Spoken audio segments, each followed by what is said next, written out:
Thank you so much for taking our time for joining this webinar. We will be playing a short video about MedLearn.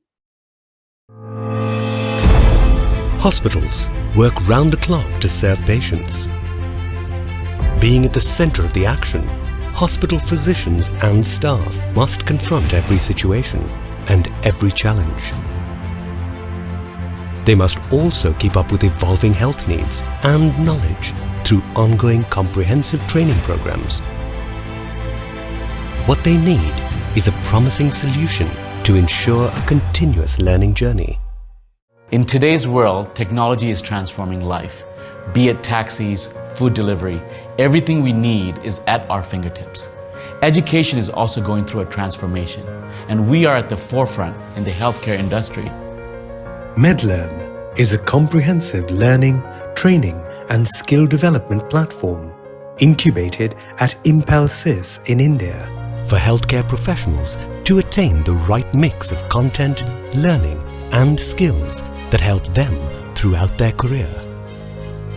The platform offers a wide variety of courses that enable hospitals to meet their employee training and development needs in areas of quality compliance, soft skills and induction.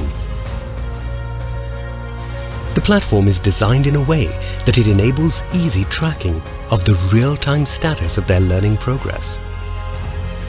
What's unique about this platform is that it's accessible anytime, anywhere, ensuring quality learning literally at your fingertips. Hospitals can now assign courses and track the competencies of users on specific topics with MedLearn's intelligent assessment tool, which gives them better administrative control. Its superior courseware helps hospitals provide standardized care and bridge skill gaps at every level in the organization. The healthcare professionals will also become more efficient and empowered when their learning journey progresses with ease and at their convenience. Let us unite to improve healthcare in India by spreading knowledge through technology. MedLearn. Better prepared for better care.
Over to you, Varun.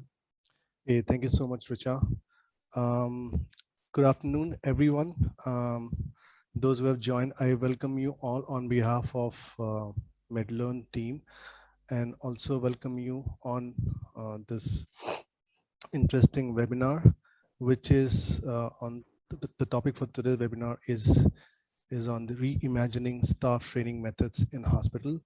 We are joined by a very special speaker, Mr. G.K. Acharya. Richa, I'm audible? I'm hearing people saying I'm not audible. Not let me know. Yes, you are. Okay, thank you. So we are joined by our guest speaker, whose name is Mr. G.K. Acharya. Let me give a brief introduction about him, who's going to take his session next.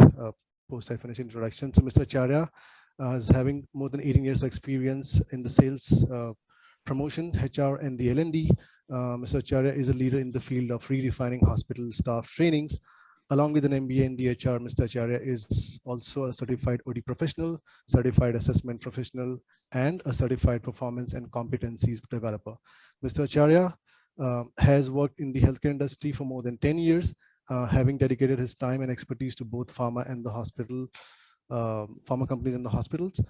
He has previously led the training operations at Narayana Health, Bangalore, and is now currently heading the L&D department at the Yashoda Hospital, which is the leader in the healthcare provider at Hyderabad. So with that note, I will hand it over to Mr. G.K. Acharya for his talk. Thank you, Varun, for that introduction. Thank you for your kind words. I hope I am visible to all. No, we don't see you. You need to put on your video. Yeah.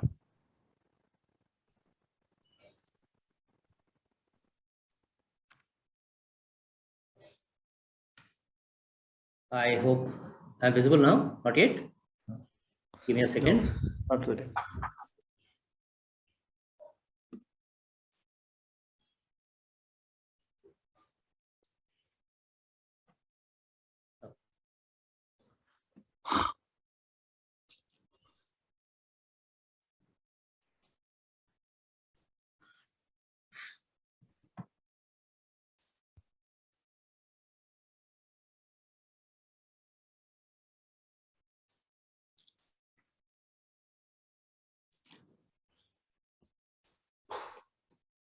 Just bear with me for a second.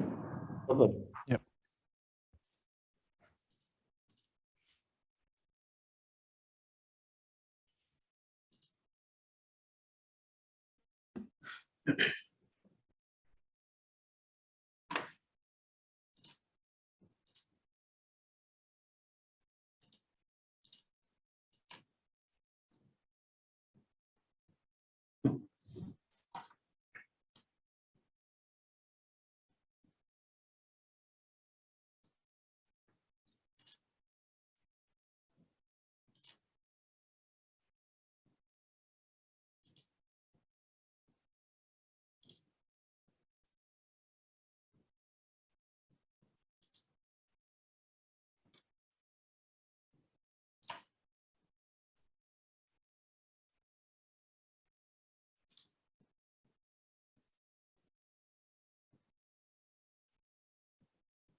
I'm so sorry. Seems to be some technical problem here.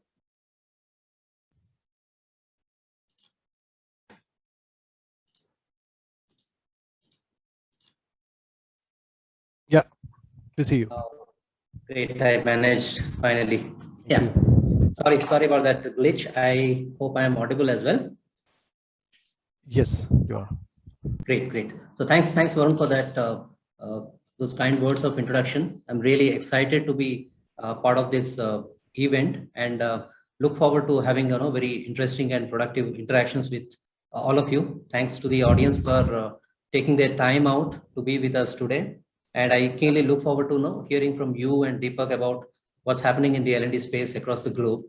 Yeah. So right, while I have been across various sectors during my L&D and HR and sales career, but truly and proudly, I feel very fortunate to be, part of the hospital sector right at this moment. Right now, there's so much of talk, and all of us know that what we are going right through, probably the one of the most defining moments of our lifetimes, where everything, probably every aspect of life has been transformed, either disrupted or transformed. Right. Individuals, hospitals, institutions, not just that, even governments across the globe are rethinking and reprioritizing health as a topmost priority, right? And in that context, I think the name of this particular event that we have kept as rethinking and repositioning, redesigning healthcare staff training, I think that is a very apt name, because that's exactly what all the hospitals are doing right at this moment. And today morning, very coincidentally, there was a healthcare conclave which was going on where I heard Dr. Devi Shetty and the likes of Mr. Mohandas Pai talk about what's happening in the healthcare sector. And I think great things are happening in this sector where literally everyone, right from the topmost people in the sector to the governments, everyone is talking digital. And we are also aware of the fact that the Indian government has making very strong inroads and steps towards building the national digital health mission. And what does this mean is that just like you and I have Aadhaar card or a PAN card, very soon we will also have our health cards where all the information about my health will be available online. So it's a great platform which is coming up where it's a common transparent registry for the hospitals, medical practitioners, as well as individuals like you and me. So that's an exciting news which is coming up. So while the entire sector is undergoing a transformation and particularly a digital transformation, so the big question is that what do we do as HR folks and L&D folks? Where do we stand? What do we do at this point of time when the entire sector is talking digital? Well, the answer definitely is that we cannot sit aside and let the world pass by and see the world changing. Definitely, this is probably the most apt time to reevaluate ourselves as a L&D fraternity, as a HR fraternity, and do certain new things to reposition ourselves to stay relevant and stay valuable. Right. So I try to put across a few slides for our benefit. So let me share the presentation. I think it's on now for everyone. Yes, I can see it. So like I said, a very apt topic for our discussion today, rethinking and repositioning hospital staff training, right? So the biggest question here is why at all we need to reposition. Just like we discussed, the entire sector is going through a huge transformation. Literally every process, every interaction is looked at being transferred to the digital possibility of making it a completely digital experience. So now that the why is clear, being L&D and HR, we cannot stay aside, we cannot keep quiet. We also have to reinvent ourselves and look at the possibility of how we can increase the value. So that's why we need to rethink and reposition ourselves. So now that the why is a little clear, let's do a little deep dive into more about how exactly we want to do a transformation.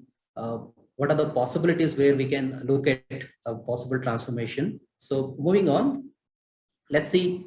Begin with the healthcare sector as a whole. So what I've tried to do on this slide is we'll talk about the healthcare as a sector, as an employer. Then we will look at the value that HR brings in, and then we move to the L&D. So right from a very high value, high level visibility or high level view of the sector of the transformation that is undergoing. Let's jump right onto the floor of a hospital. Now, when you look at the floor of the hospital, it's busy, right? It's as busy as it gets. And as a sector, healthcare and hospital particularly, you would agree that it's a human intensive sector. It's a labor intensive sector. And I don't know whether data will be available, but if you compare industries as to how many staff are employed for each rupee of revenue generated, then I'm sure hospital will be ranking high. They employ one of the highest density of staff across any sector. So it is human intensive. And when you look at the hospital staff, they are pretty diverse. They are very, very diverse, and the kind of skill sets that they bring into the organization, the niche skills that they have is again very, very diverse. And on top of that, when you look at the transactions on the floor, the interactions, the transactions, literally every touch point with the visitor, with the patient, is manned by some of our staff. So there are a lot of human interactions which are going on the floor. So this makes it this particular sector very unique. So you have a human intensive sector. A lot of human interactions are happening on the floor, and people are coming with a lot of diverse skill sets, expert skill sets, and all that. So that makes it a perfect platform for a L&D guy, because you have a diverse population, you have diverse skill sets. What else you want as an L&D? So that's the sector the possibility, the potential that the sector holds for an L&D. Then we move on to the second part, which is the HR. Now, since the sector is highly human intensive, we may think that the HR plays a very big and strong role here, because they are the ones who are bringing in talent into the organization. They are the one who are managing talent in the organization. So HR again has a very big potential role to play in a hospital sector. But unfortunately, if you again go back to the floor of the hospital, you will see that HR is pretty busy. I mean, they are busy like anything, and they are always busy hiring people. They are busy issuing letters of warning, absconding letters, promotion letters, all those things.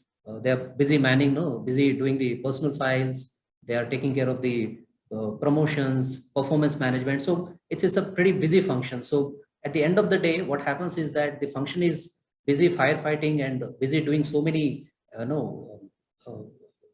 clerical works, so much of administrative work, that there is hardly any time for to sit back and think and sit strategically, think strategically and bring in value. So that's the HR in a typical hospital, unfortunately. And then when you come to the L&D, what happens here is that typically in most of the organizations at the hospital level or at the unit level, you have the L&D, which is a part of the HR team. So here is the contrast. L&D as a function is a developmental function, which is tagged to a function which is highly transactional and a very busy function. So there's a lot of struggle. There is a lot of struggle to co-opt between HR and L&D, and the L&D folks are always busy trying to define themselves, to position themselves, and in the process, what happens? All of us are aware that much of our time goes into looking at how many people have been covered in training, what is the coverage, and whether we have all the documentation in place for the work that we are doing. So most of the time goes into that.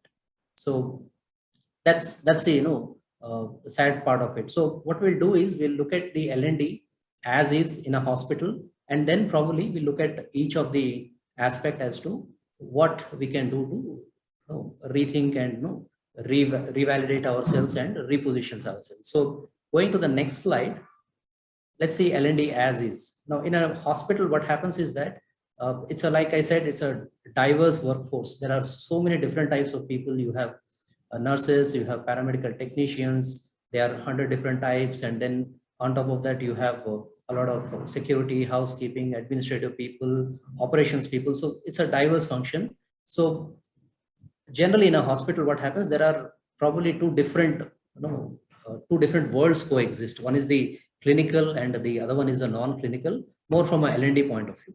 So while there's a lot of continuous nursing education, medical education going on the floors, as a L&D guy tagged to a HR team, we hardly have any knowledge of what is happening on the other side of the world.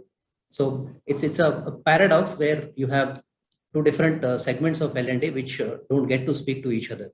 And it may also happen that you may spend a few years in a hospital without actually not knowing that the other world also exists. The clinical training team also exists. I have heard so many doctors and HODs saying that, oh, you're from HR L&D. We never knew that a HR L&D team also exists in our hospital. So that's the paradox here. That's the sad part of it. Second one is because you have a very little visibility, you are busy with managing training of people who are non-clinical in their way of work. Typically L&D ends up doing training program for the non-clinical people. So it's a very event-based approach. So people join, you do the induction programs, people are there, you do the refresher programs, then there are one-off soft skill programs which we do. And if you are not doing training programs in the classroom, then probably we are busy doing the documentation, building the training cards for NABH audits or any other internal and external audit. So it's a highly, again, documentation heavy kind of an approach to work for an L&D. And then I strongly believe that for any function to bring in value to the system, to show the credibility and value to the business, the organization structure is very, very important. Unfortunately, what happens is L&D sits right at the bottom of the pyramid. The typical unit trainer guy reports into a HR manager. HR manager on paper reports to 2-3 different guys, but practically he's probably reporting to all the HODs in the system. They report to a senior guy in the system. So L&D sits right at the bottom of the pyramid. And when you are sitting at the bottom of the pyramid, your ability or scope to talk to the leadership and bring in value and propose new things becomes very limited. So structurally also, typically in a hospital, the L&D has its limitations as of now. But then you go and ask any HOD, they will say, yes, a lot of training is required. So on one side, you have, you are struggling to put value onto the table, and the other side, the business is always asking for training. So how do you match that? Typically, if you see, if you go and if you want to understand how important L&D is, I say that you go and distribute a TNI form, a training need identification form on the floors. And after 7 days of following up, you will see a whole lot of training programs which are requested by the HOD. So if you make an Excel sheet, there are hundreds and dozens of hundreds of programs which have been asked. So if you want to see how important training is, give them a training form, need identification form. And if you want to see how unimportant training is, call them for a training program. Nobody turns up because people are always busy, right? So you cannot help it. The sector is such, hospitals are such that there is always a fire somewhere. And when you do a lot of work into getting a classroom session planned, call the people, follow up with the HODs and managers, you have a very a low turnout for the training programs, right? And mostly, let's also talk a little bit about the skill sets of the the resources, the training resources that are normally available. The problem, through my experience,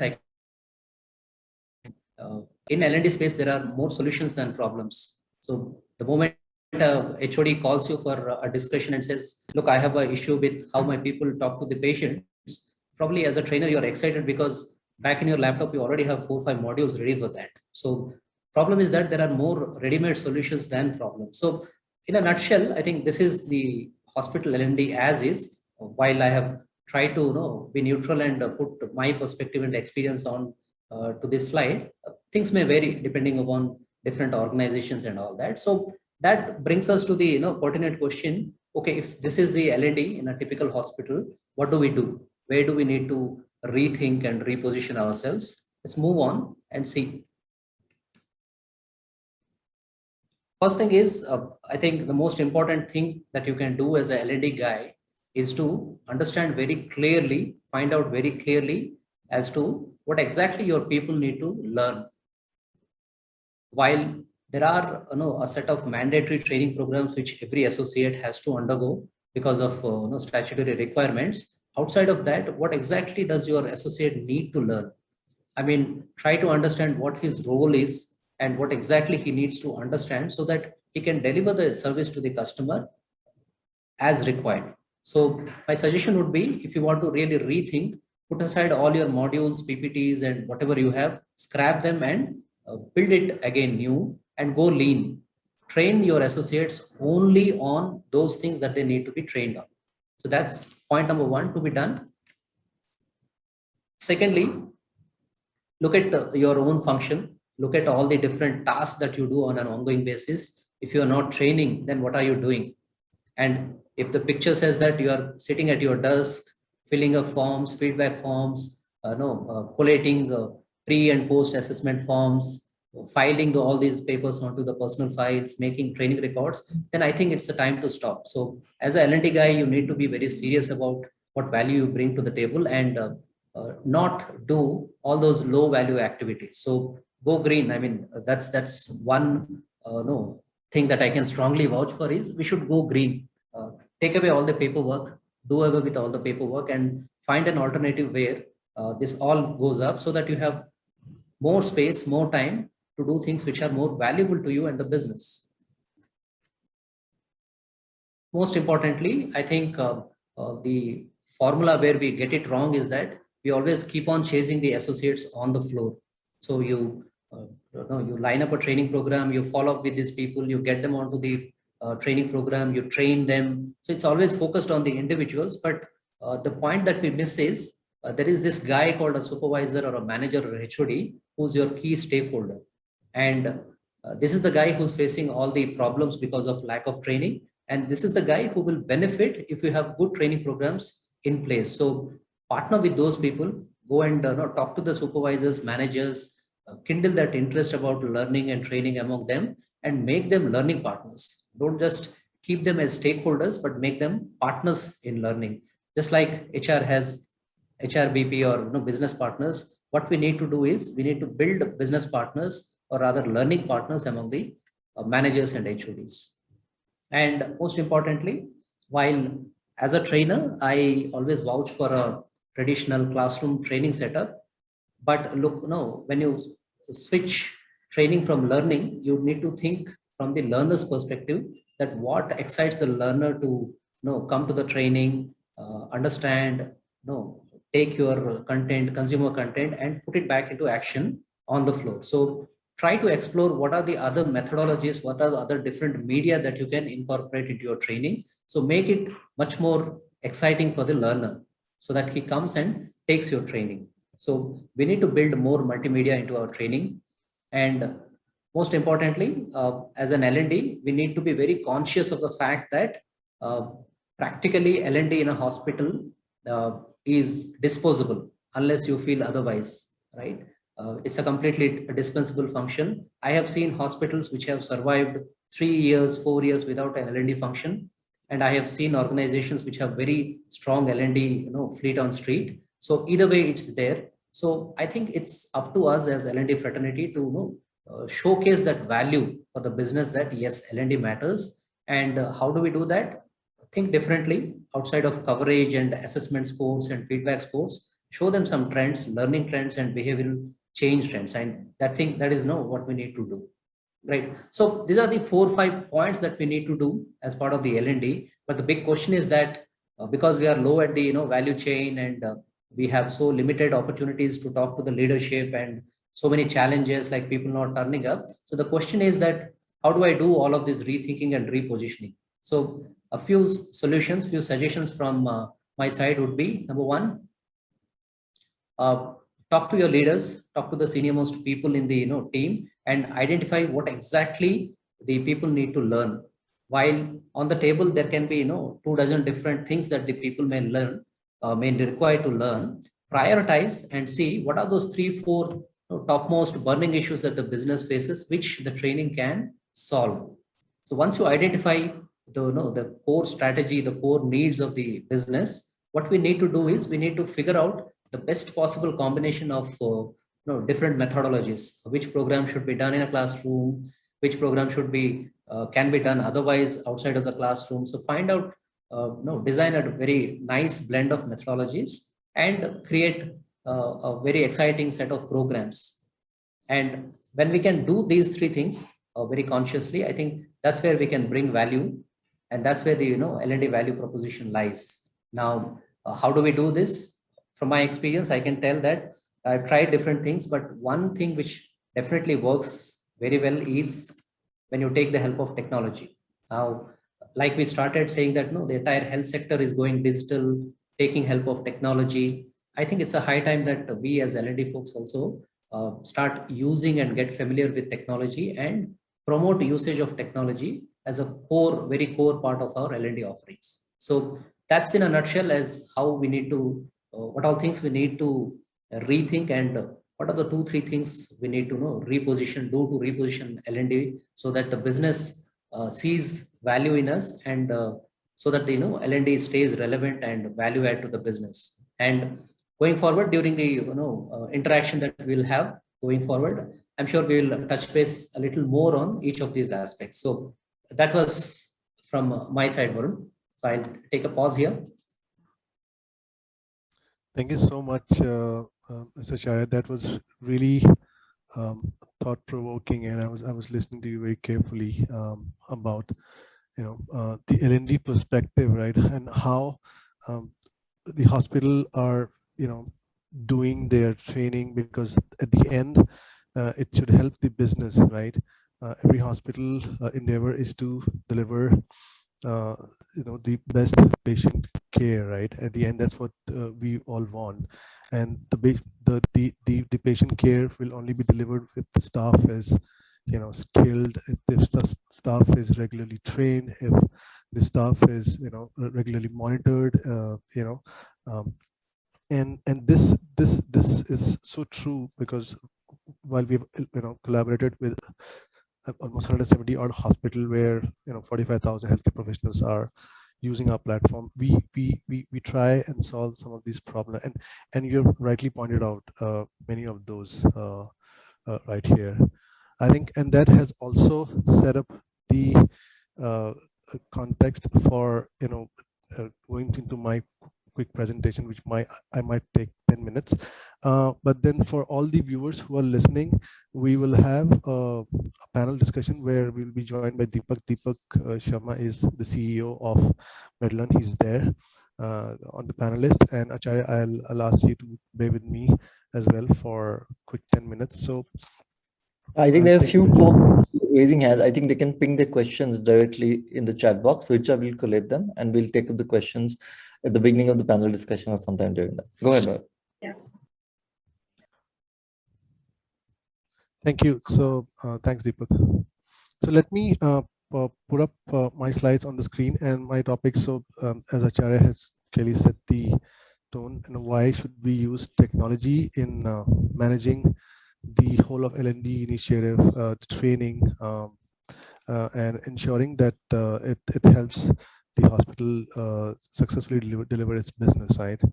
Which is the at the prima facie, it's the to deliver better patient care, and happy faces going out of the hospital, and build good brand, and which will help them eventually get more business, right? So I will take this up from there, and then what Medlearn. So before I go deep dive into how training and development staff to create a better workforce by using Medlearn, I would take a couple of minutes to talk about Medlearn, who we are, what we do, and how we are helping the hospital in solving some of their problem with respect to the L&D. Right. So Medlearn, as the tagline, better prepare for better care. We are on a mission to change the healthcare in India and Asia by lifting the quality of training and the skills provided to the healthcare workforce, and which clearly resonates with our founding belief that the quality of care can improve dramatically when we invest in the most valuable asset, which is their employee. And how do we do that? We do that by giving them the access to the global best-in-class learning experience, which is not only good for the compliance or to reduce the risk of errors, incidents, infection, or complaints. It is also good for the hospital business, and eventually overall for the society well-being. Medlearn goal, briefly, as we speak today, we are in 270 hospital, but by 2025, we want to be in 5,000 hospital and serving 1.2 million healthcare employee and these students learning on our platform. And what do we promise to the healthcare sector in India? That we will bring world-class evidence-based knowledge, skills, learning experience to the hospital and the workers, healthcare workers, at an affordable price, because which is important. India is a sensitive, price-sensitive market. We will help hospital meet today's challenge of compliance, risk management, and operation efficiencies, and also help hospital in succeed in delivering tomorrow's promise of, as I was speaking before, better care outcomes, patient experience, and becoming a more trusted brand. Now, how do Medlearn achieve Medlearn help with the hospital achieving those learning goals? And Acharya have pointed some of those in his last slide by using technology. So Medlearn offers that as a comprehensive learning management and a training management system as a feature on its platform, which is mobile ready for learning and always there with all their healthcare professional. I mean, Acharya again talked about this in his presentation, that it is a labor intensive sector, and most of the time there is a firefighting going on. You ask for the for a training and to be in a classroom, and hardly people will turn up, and even if they turn up, there is something going in their mind, and the actual training is not happening, right? Features like virtual classroom and webinar, it helps you actually address that piece. You don't have to be in the classroom to get trained. You can use virtual classroom and webinar feature to be trained. NSS. From the compliance and certification perspective, I'll talk about this in my upcoming slides, but what we're mentioning here is the Medlearn also offers content on the NMPH, which helps you deliver training on the NMPH, and not only delivery of the training as an e-learning module, but also helps you with the audit trail, so which helps you in the certification process during the audits, right? Features like Courseware Builder to help hospital build their own e-learning module, as we know, and I'll talk about this in my next slide, and some of the future ready features which are available on the platform, which also I'll talk. So yes, slightly deep diving. So Medlearn is going to be the single system for the learning and development initiative, to deliver all the training, be it induction, departmental, professional, clinical, non-clinical, any and all sort of training which is happening in the hospital premise. Medlearn is going to solve that problem by providing a digital tool. All it takes from our side a day to get this ready and going on day 2. On the content side, Medlearn also brings you the ready-made off-the-shelf content, and massive library of courses which are on healthcare, NABH 4th edition, 5th edition, hospital emergency induction modules, compliance, soft skill, and even continuous professional development courses off the shelf, which are ready to be consumed, and you can deliver those courses on the platform and track performances. Innovative features functionality, yes, I'll take this up. So on the compliance and the certification, what I meant is Medlearn, when you're using in a hospital setup, as you said, and you heard an L&D expert perspective, that it is so difficult. Not only the L&D department, the operation department, the quality department, folks who are listening to this conversation, it is difficult to deliver the training, and then it's more difficult to manage the training records, right? And as he said, then the records are piling up. There's so much of stationery being wasted, and so you can go green, you can become paperless, is what the point I'm trying to drive from this slide. But yes, Medlearn helps you in achieving your compliance, go paperless compliance, and also helps you achieving in certification. Features like Courseware Builder and Content Uploader, it's very simple. Every hospital has their own training material, which primarily sits in the form of PPT, PDF, sometimes audio or recorded video, even Excel sheet.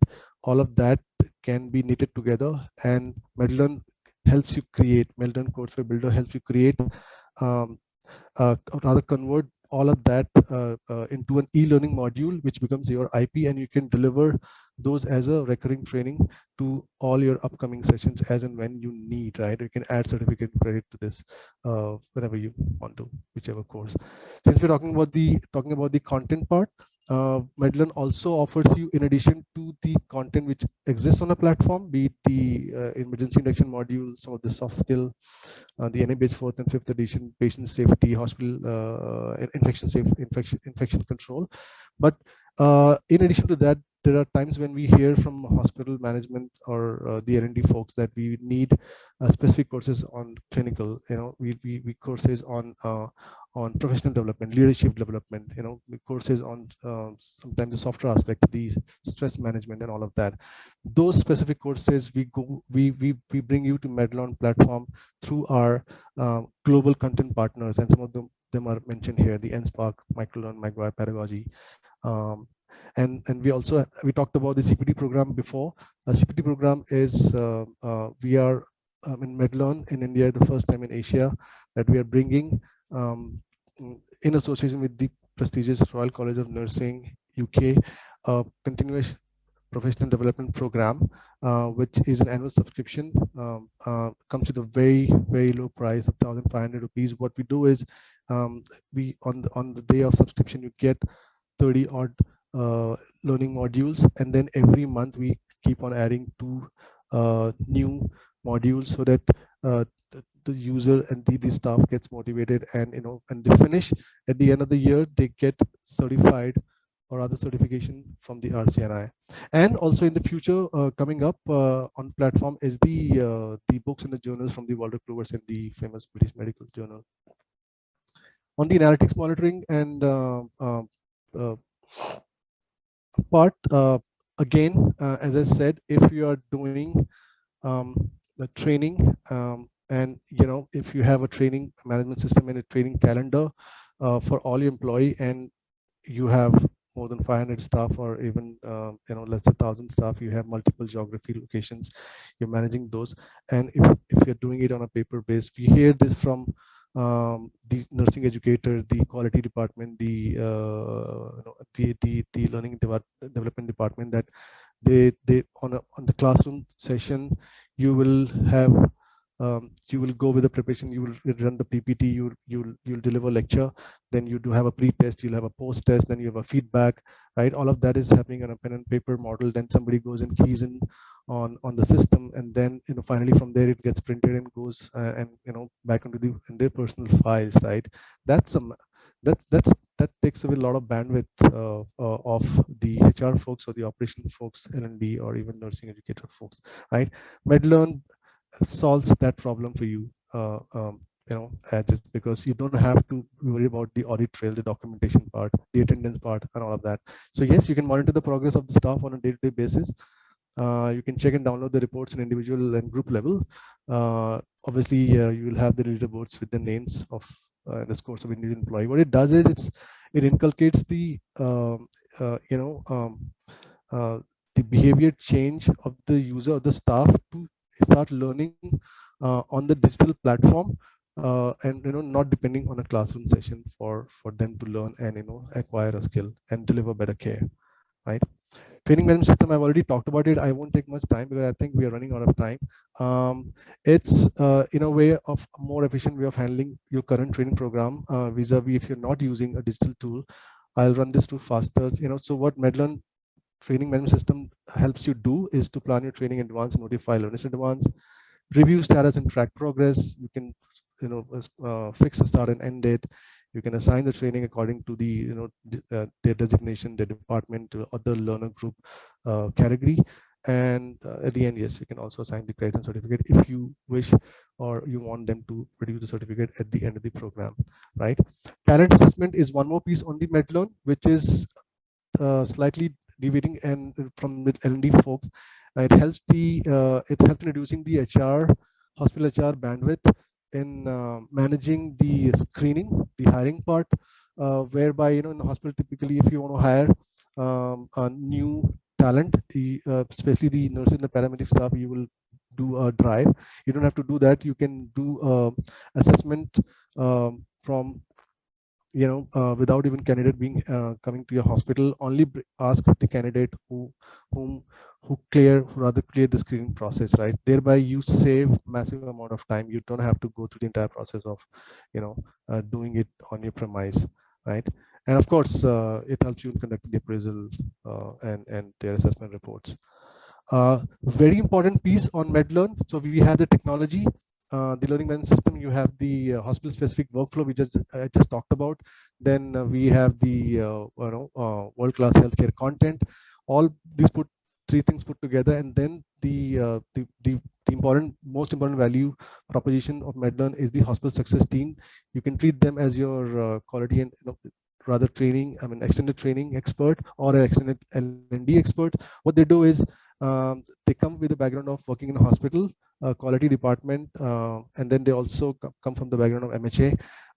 They will become your SPOC. They will handhold with you, try and understand your needs, solve your problem, and help you successfully adopt your digital strategy in the learning and development initiative. Some of the things which they will do is the platform orientation training, initial onboarding support, ongoing queries, clarification. They will share some of the best practices. They will do employee engagement program to ensure the stickiness by the user on the platform, periodic KPIs, and online and offline support. So all of that. So treat them as your extended team, and they'll help you achieve your goal. So at the end, so the ROI slide. So when we are using digital tool, like Medlearn, and which helps you manage the end-to-end process of the learning and development, which require massive amount of training, be it clinical, induction, departmental, professional, or and any sort of other training need analysis based training. It helps you cost a lot of administrative cost. It helps you save a lot of time. It definitely reduces the training time. If you are doing a training in a classroom vis-a-vis doing training on the go, on the fly, anytime, anywhere, because you're saving a lot of time there. Competitive advantage I've already talked about. We are not only the LMS, we are bringing you content, we are bringing you hospital success team, clear cut advantage. And then while doing all of this, it helps your hospital, the staff become more productive, because they are learning faster, right? Everything is so it's about agility, right? It's about being more productive. It's about being more efficient, right? And then when we do all of that, with hospitals staff become more productive in less time, definitely they're going to yield more revenue per employee. So some of these brands, before I leave on the screen, are associated with us, and we hope to associate with you as well in future. Some of the happy customer testimonials from Cloud9 and Kim's Health. And yes, if you want to have a demo or a free pilot, please call us this number, or you can mail us at info@medlearn.com. So thank you so much for your time. I will now jump into the panel discussion, and I'm so sorry if I think I've extended quite a bit from my time. I think it was 15 minutes allotted. I've taken 20 minutes, but without losing any time, Mr. Acharya and Deepak, we are joined. First question to you is, so you shared your experience, and then you also heard what Medlearn does, right? So what are the challenges do you see in a hospital who don't use an LMS or any technology yet, for that matter, for the training and development?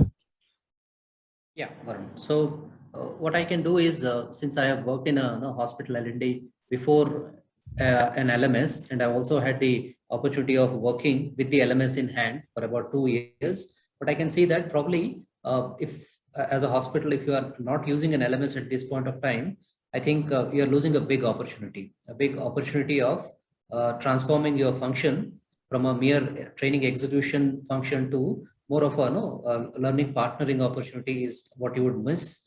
The other things that you would miss is definitely the uniformity and the standard quality of content delivery, because different trainers at different point of times have a varying quality of training sessions which are happening. So what LMS brings is a standardization and uniformity in the quality of content and delivery, and you don't waste too much of time outside of the training room. So all your assessments, feedback, everything, data analytics, everything happens, and in a Ziffy at the snap of a finger. The moment you give them access, they take the test, and it is there right in front of everyone. The other advantage is one of the key factors of learning, good learning practice is whether the learner is engaged post program. That's a key factor.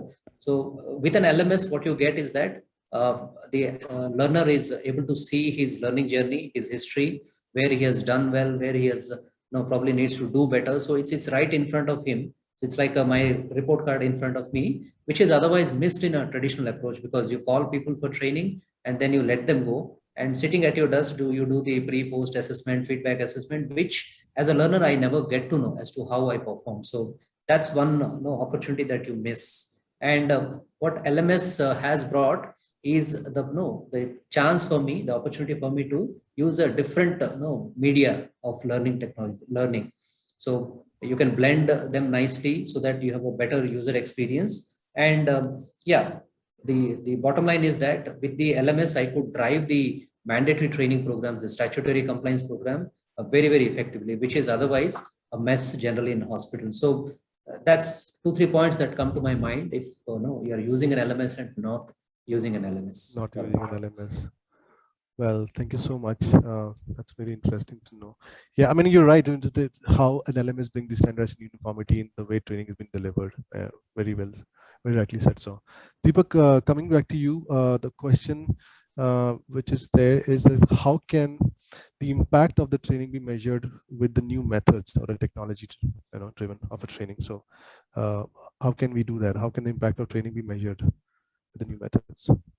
So, if you see today, whether it's NABH requirements or the actual management metrics that a hospital measures, they go anywhere into, I think the NABH version 4 is about 76 metrics, within which you have patient safety, within which you have, operational turnaround time, service levels, employee sat, patient sat. So almost anything can be measured, and these are being done by any hospital which wants NABH, any hospital wants to. So training is just, I would say training is just another way to measure, another indicator we need to measure, right?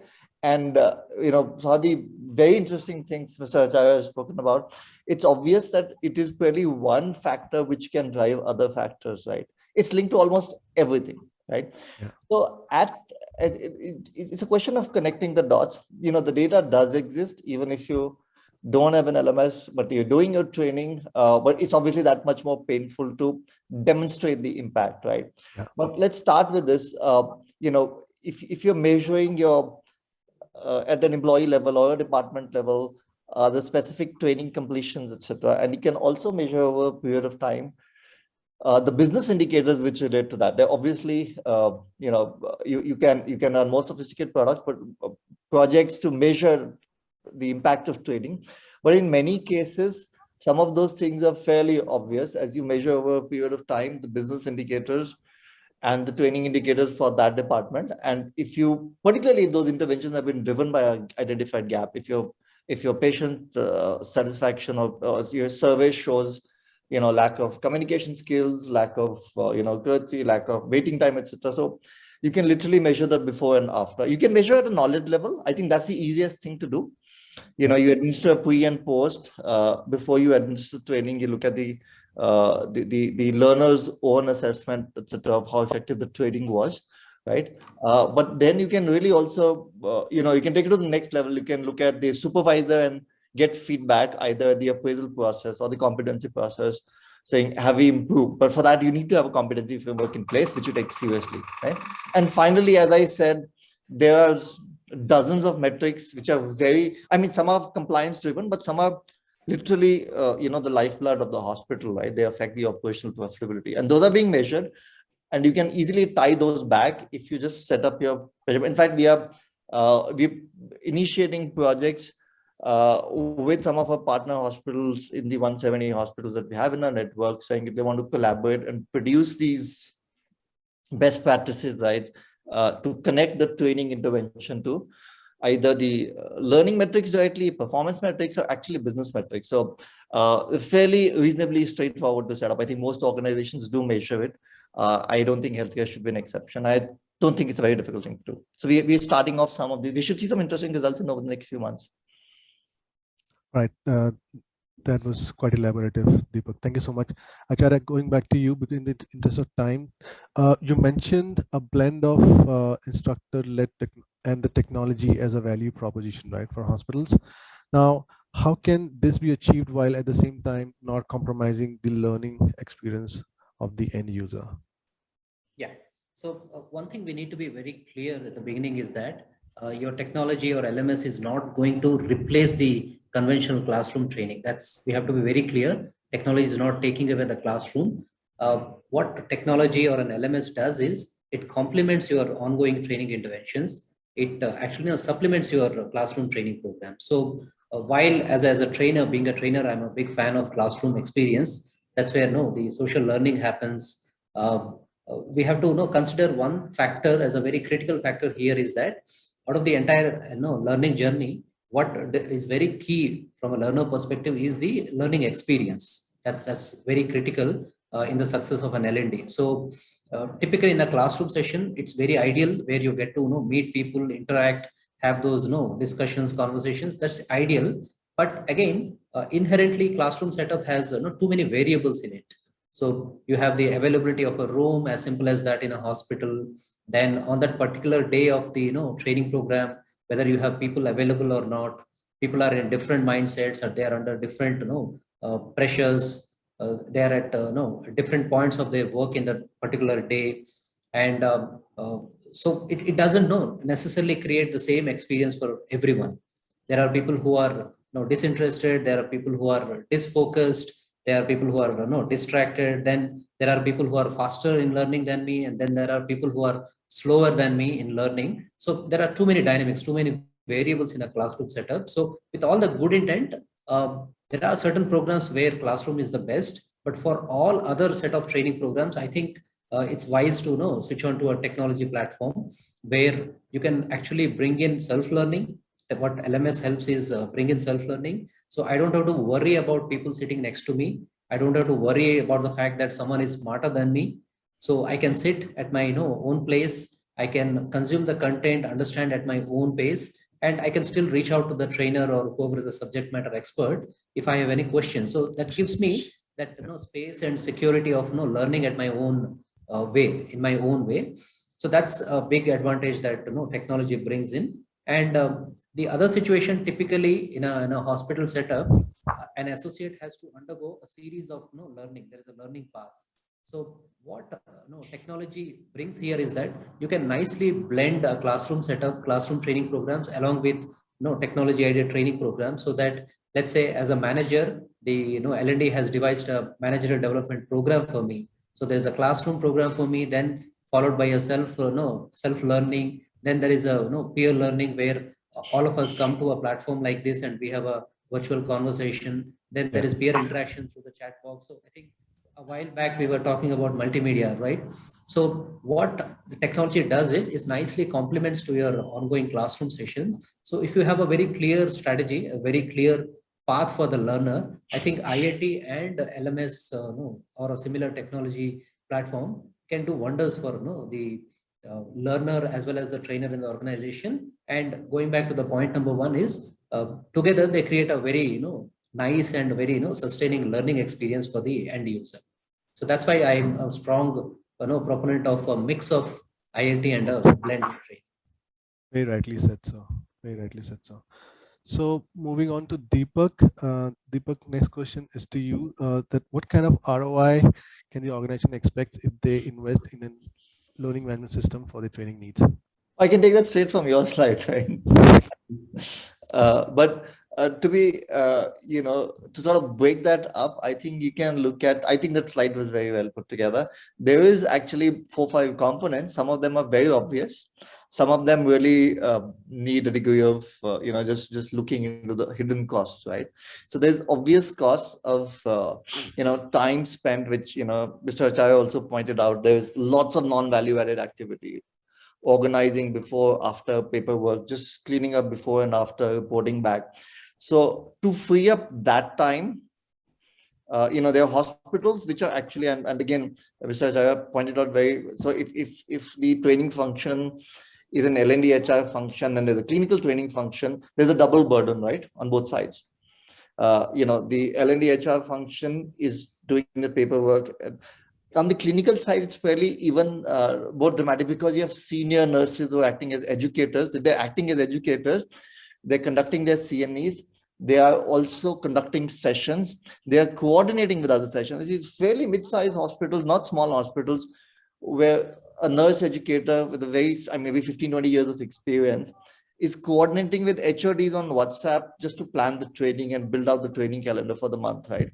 So imagine the hidden cost of that time, not just on the L&D function time, but on people who are HODs and nursing educators and senior nurses, where the time's going, right? So that's an open and shut case, right? There's paperwork that's saved completely. But I think I want to focus on the more strategic parts of it. The big one, again, in ROI case is there's a lot of nursing intake from all kinds of colleges. And I think even for the best colleges, it's an acknowledged fact in India that there's a gap, say, on the clinical side, on the nursing college output and their readiness. It's not very different from what you see in the software sector, right? The employability. So there's a significant investment. Sometimes it's obvious, the better run leader hospitals will be able to tell you, look, I'm spending 6 months and 60,000 rupees before I can get a rookie nurse onto the floor and give confidence, right? So, to me, there's the ROI, right? If the 6 months is down even by a month, I think it's significantly less, right?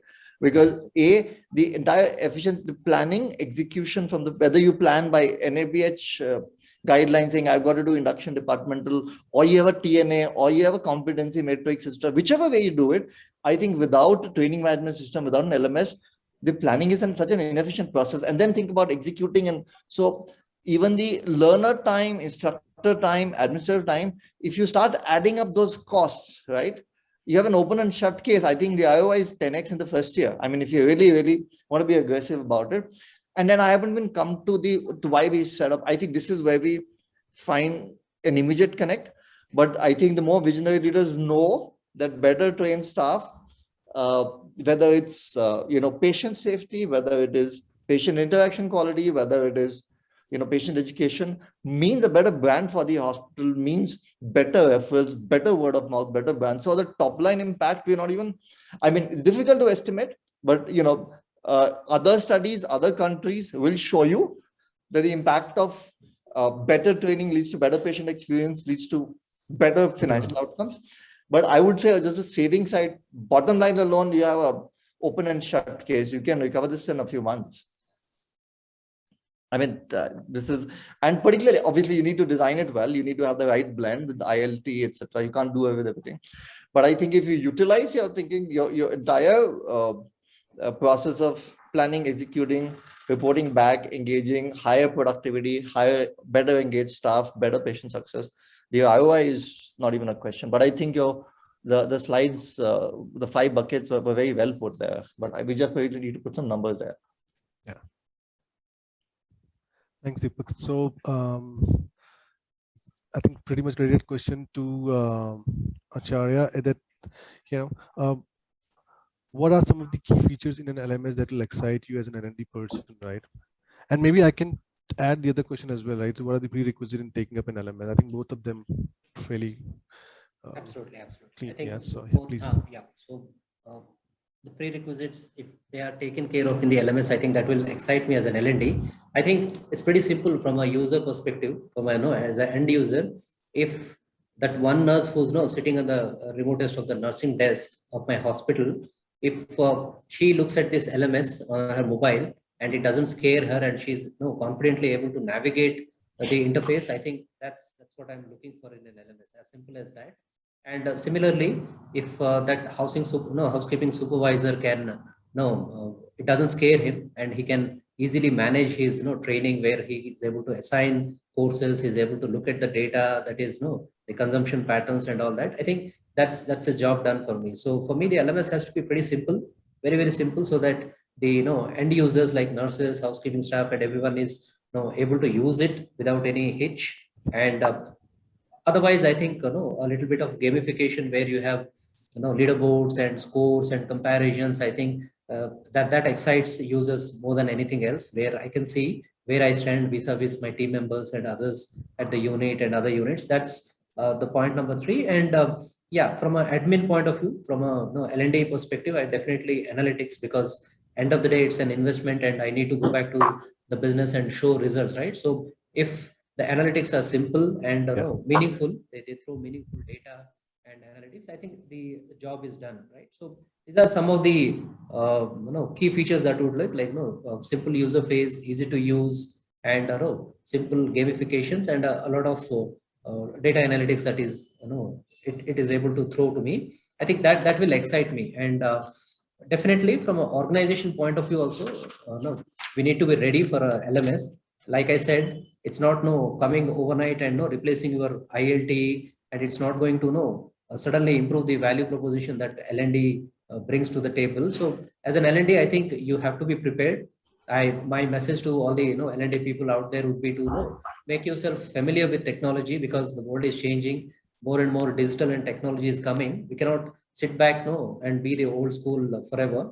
So make yourself familiar with the terms that are used, the technology terms like SaaS platforms, how do they work, and various things that come with it. So make yourself familiar, and yeah, a lot of in-selling and upselling to the leadership is required from a organization point of view. I think if you can manage both these two, the LMS is able to take care of the users in a very simple and straightforward way, and the L&D guy is wise enough and learned enough to sell the proposition to the leadership. I think that's when we are ready for an LMS. Yeah, I can clearly hear. We think we need more of acharyas in most of the hospital out there. I'm sure they are learning from your experience. Thank you so much. Deepak, next question to you. So, as per you, can you share some of your success stories, right, from hospital where, you've implemented Medlon? Yeah, sure. I think as again, I think a lot of this you've covered in the slides already. There's Medlon is now in about 172, 174 hospitals as we speak now. Hopefully 180 by the end of this month, and on track mostly. But some of those interesting names, I really pick some across the spectrum. So you saw Kim's out there. Kim's is a very large chain. It's present here both in India as well as in several of the Middle East countries, and that has been an amazing success story. It's been an adoption across thousands of employees, maybe around close to 20 units, and they are utilizing it. Almost every aspect of the platform. So when I say that, there is self-paced learning, which we call asynchronous, which is e-learning and courses which you can do at your pace. You have synchronous learning, which is managing the entire classroom, training, attendance, etc. Is a hybrid with instructor-led, remotely or in person. The interesting one, at scale, Varun talked a bit about using it for assessing new hires, right? Test the knowledge part of it, which really streamline your recruitment instead of having hundreds of applicants being interviewed. If you could narrow the field down to an electronically administered assessment to the people with the basic minimum knowledge, skills, and cutoff, the recruitment function itself become more. So Kim is one example. Let me take another large name before I talk about the other spectrum. Cloud9 has been another great success story with us for nearly 2 years now. They utilize this across the board again, a significant, and again, sign up the more progressive branch hospitals, which are literally, at the cutting edge, or I think they call themselves, they don't ever do patients as patients, talk about guest experience, because it's so important for them. It's such a amazing time in the family for somebody to deliver a baby, and to have that, to perfect that experience. They literally have a guest experience culture, and they've done a significant amount of training on soft skills to make sure that the guest experience, I mean, the clinical is obviously table stakes and there's no compromise there, but to go over and above and to train your front office staff, F&B staff, and manage their competency through a formal competency, that's an amazing story to have on our platform. We have, on the other hand, also hospitals like Spurshare, which are literally we helping them digitize the entire training process, from training needs assessment to actually delivering the training both online. We are helping on the clinical side as well, in terms of supplementing some of the departmental training, which are bedside training with short videos. So the training is consistent, not dependent on that. There is Yenepoya. I mean, to go on, there is Ashwini Hospital in Solapur, which is in case study by itself. It's a very well managed hospital in Solapur, in a small town, but I think a large scale hospital. And there we listened very hard because they were hiring locally from local colleges. And now we have piloted with their support and help a local language module, which we think will be relevant across the country in some of the smaller hospitals. And they're effectively using it again for managing that entire induction process I talked about for a minute. So, you have large hospitals, you have hospitals which are specialized, which they're small niche hospitals. There's GVG Hospital here in Bangalore, which is, specialized, maybe 40, 50 beds, specialized in cosmetic surgeries, elective procedures. They're using these platforms very effectively. So I don't think size scale matters. And as you pointed out, if the leadership is willing, then we can work with a very, very, very focused team, and we provide the success team, right? So to be your arms and legs, right? Literally from driving engagement to giving you reports to giving you suggestions or running engagement programs.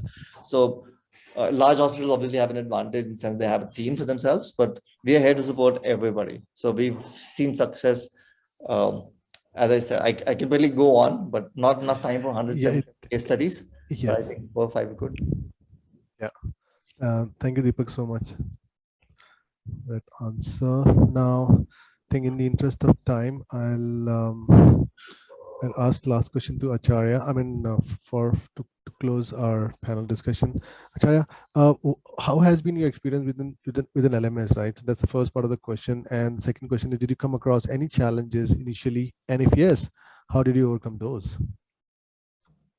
Yeah, so as a L&D, as a HR guy, who's keen to bring value to the table, I think the experience with LMS has been very, very, fulfilling, very successful and fulfilling. Coincidentally, I was able to work on a LMS even before the pandemic hit. So we started working way back in 2019. So when I look at the the features that a typical LMS would have at that point of time, vis-a-vis what we have right now, I think there's a huge difference. The LMS with a host of enterprise, organization requirements. So yeah, overall it has been a very fulfilling and very exciting experience with an LMS. Challenges, definitely there were a lot of challenges, like by getting the leadership buy-in. Now because of the pandemic, I think more and more organizations and leadership are looking at LMS as a option. But back in 2019, I think there's nothing of that sort was there. So there was a little reluctance as to why technology, why should we go for technology? So what it required was have a very clear vision, both short term and long term. When we go to the table, go to the leadership, that was very much required. And a strong sales pitch as to know how this will bring in additional value. Like I was saying, how it can cut your unqualitative time and value, and how this brings in much more value. And more than anything else, if I keep the L&D fraternity aside, I think what LMS brings in, like I said earlier also, is that an opportunity for build learning partners and learning champions within the system. So because it's very easy to handle, exciting, and you don't have to depend on a HR or L&D guy all the time, I think it brings that independence and that power to the manager. So he's able to drive his own learning agenda. And in fact, contrary to the common myth or belief, I think initial success came from the flows, from the clinical departments, HODs, doctors. They were excited, looking at the LMS, and they are the ones who came forward and saying, "No, I need for my department this particular piece of technology where I can train them when I want to train them. I can put an assessment when I want to put an assessment, and check their performance scores and all that." So it gives a lot of power to the manager on the floor. I think what else you can ask for? I mean, the manager feels empowered with a learning tool in his hand. I think that is what you can all wish for as an L&D guy. So very, very exciting journey.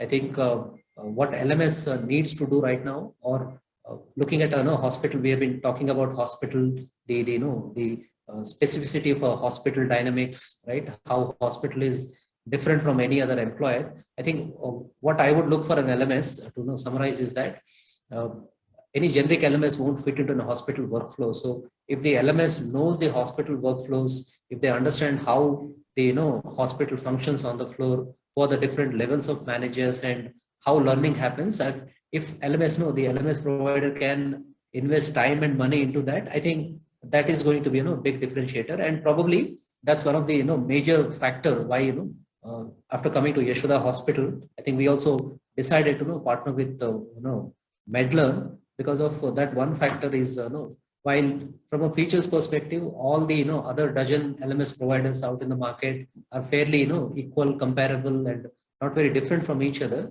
What sets aside brings value to the table for the organization is the LMS providers' willingness to invest time, money, and effort to understand the organization, the workflows, and build learning processes and systems as required by us. So I think that was a big differentiator, and hopefully this journey brings in good results for both of us. And yeah, like I said, a pretty exciting time that I had in the last 2 years, and I'm sure that it will be much more exciting for the organization and for the L&D fraternity also, the way LMS is shaping up, and particularly with the need of the hour, I think it's a right solution for L&D that could happen to L&D. Thank you so much, Acharya, for those for fantastic answer. I mean, we're delighted to have partnered with Yashoda Group of Hospital, and I'm sure we will deliver a tremendous success in that hospital in achieving all your business goals through this initiative and partnership. Yeah. With that, Deepak, I think we have completely out of time, but maybe one quick questions or last question for you for this. We conclude this panel discussion. How do you see the role of an L&D department in a hospital evolving the coming year? I think this question must have been most relevant for Acharya, but No, it's a good question. It's a good question. I think also minus COVID pandemic. Let's quickly go to. I think it's a good question for me as well. I like that.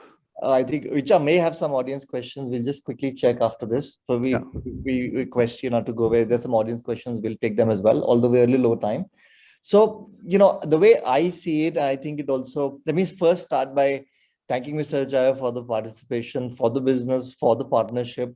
And, you picked absolutely the best platform because we are the only platform there which is focused on the healthcare. Varun talked about the mission, but we also feel that, there's a bigger purpose to this. We are at the intersection of healthcare and skilling, which is the two noblest things you can do in this world, right?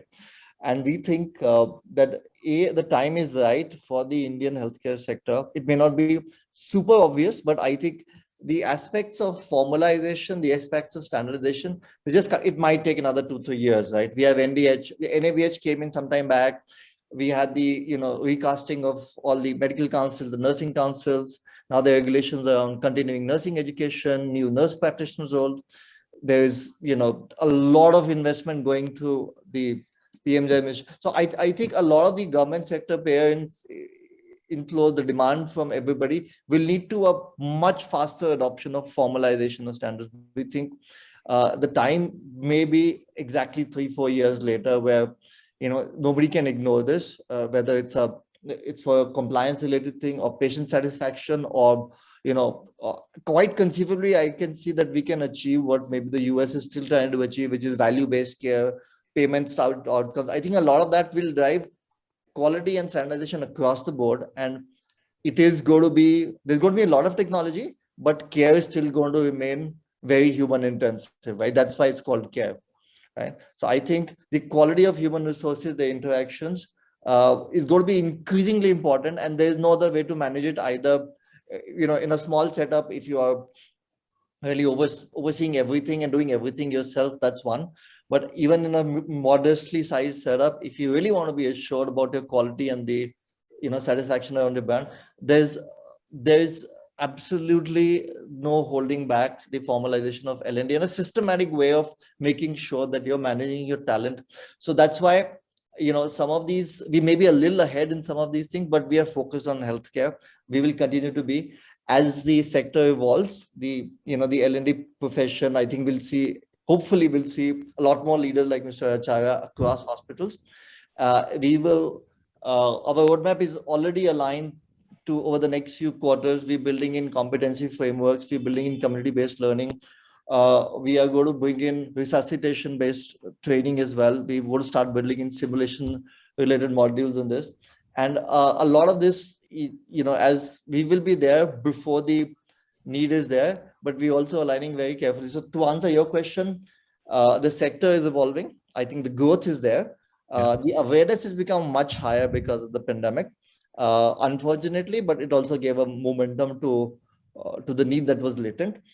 The L&D role will evolve in step. They become a critical role in any healthcare organization, and we'll be there to support you. We are already building for the future, and we're going to stay sharply focused in this sector.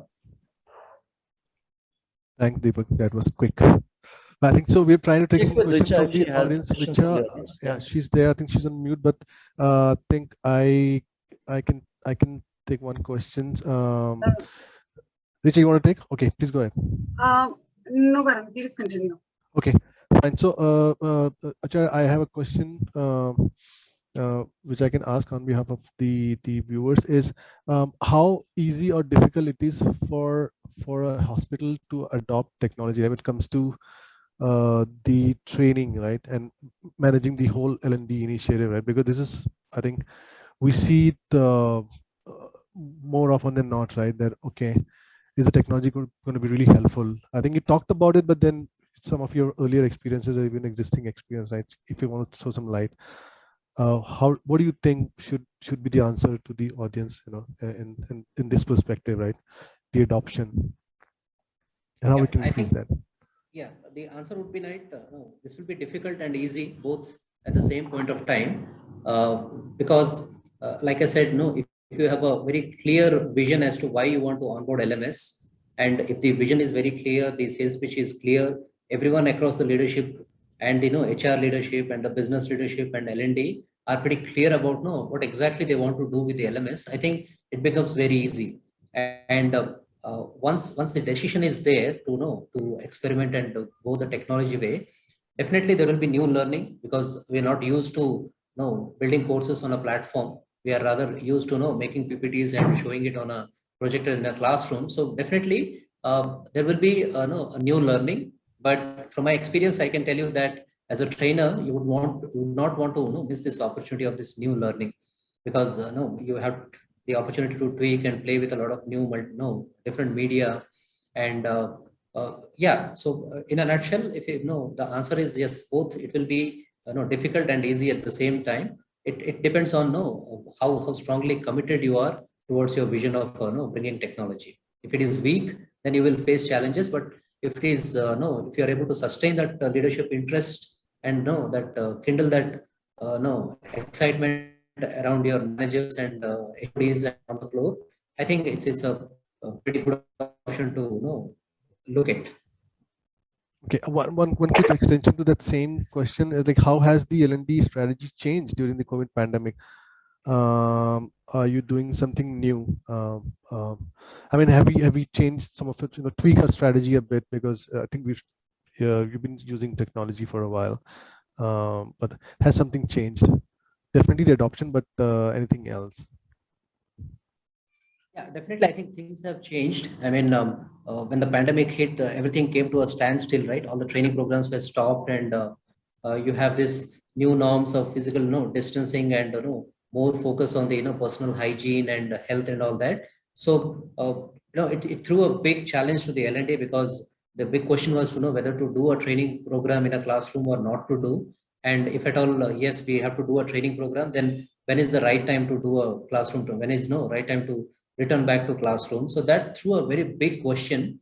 And frankly, most of us were not prepared for this situation. And right at the moment when the question came, we had no answers, but just to stall all the training interventions and all that. So I think that gap that we got, a few weeks of time that we got to introspect and think back and come back strongly. I think yes, the entire perspective of how an L&D looks at the function itself has changed. If you can.